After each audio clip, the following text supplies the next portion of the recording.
It's my feel-good breakfast show. Oh yes, Mzansi, welcome back. This is your Feel Good Breakfast Show and opening you up to incredible conversation, which we're going to roll into right now. Now listen to this, right? With nearly half of South Africa's population staying single, the landscape of love and relationships is definitely changing. But today we're going to be joined by Shelley Lewin, who is a relationship coach and author, to explore the perks of being single, overcoming societal pressures, and embracing self-love in today's world. And we thought, let's add to that panel and bring in the expertise of Kim, because who knows love better than this fine lady right here, and obviously someone so educated in all the challenges that come with it. But self-love is oh so important in this day and age, right? Yeah, I definitely want to delve into this. I'm glad that ladies at the forefront of this conversation, because let's get into it. Shelley, I'm going to start with you, because what Raul mentioned earlier, so interesting. I did not know this. With nearly half of South Africa's population never married or choosing not to get married, why do you think people have shifted their view on this? Because it's kind of non-traditional.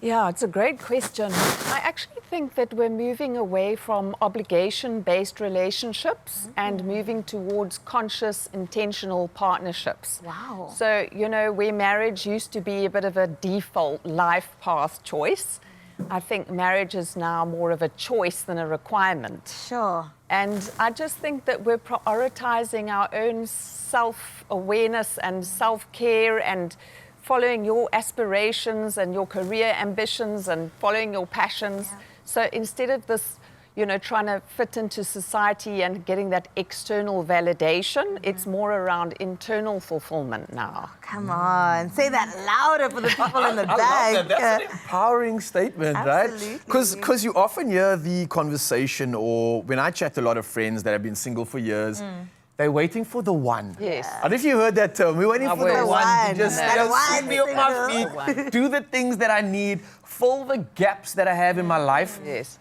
Is this the right way to go about it? Should we be waiting for the one, or should we work on the one instead? Should we be the one? Yeah, should we be the one? I can go and I'll hand over to Yes. Shelley as well. I think exactly what you alluded to and what you said, work on the one.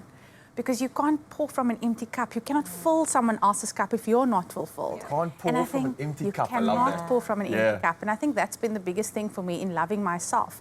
We spoke a little bit earlier about a journey I embarked on last year, which was Mrs. South Africa. And it was to take that chance on me, to look at who Kim was and to make sure that I'm fulfilled in order to give that love and transfer that love to another or share that love with another.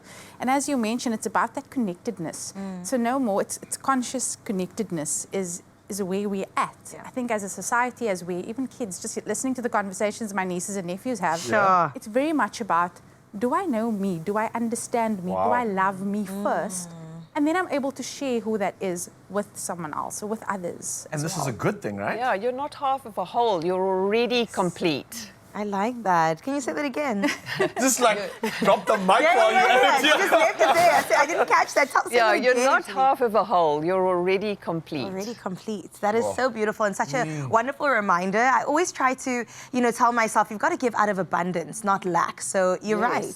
You're fully a person and then you give, right? And the most successful relationships are those when you have two whole, self-aware individuals that come together. You have a 1 + 1 = 3. Exactly. You know, the relationship becomes this third entity rather than a half a person who's waiting to be rescued and filled by love, joining another half a person, and then it The math's not mathing. Exactly.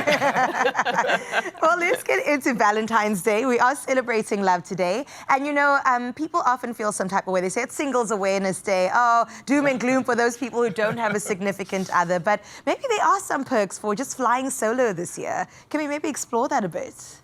Yeah, I mean, I would say that one of the flying solo is not about being alone and lonely. It's about opportunity.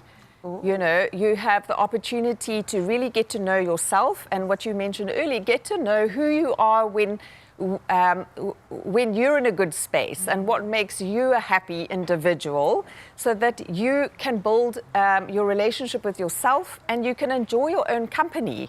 So I find that when you enjoy your own company, you aren't driven into a relationship because you're scared and fearful of being alone. You're in a relationship because it enhances and adds value to your life.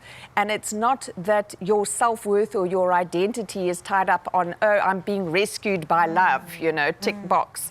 It's that you feel whole and complete, and you enjoy being alone and spending time by yourself. Yeah. And someone else just adds to that, enhances to that. And I think for me, it's also remembering whose you are. So starting with, like I said, that introspection, taking time out to actually pause and understand what love means to you.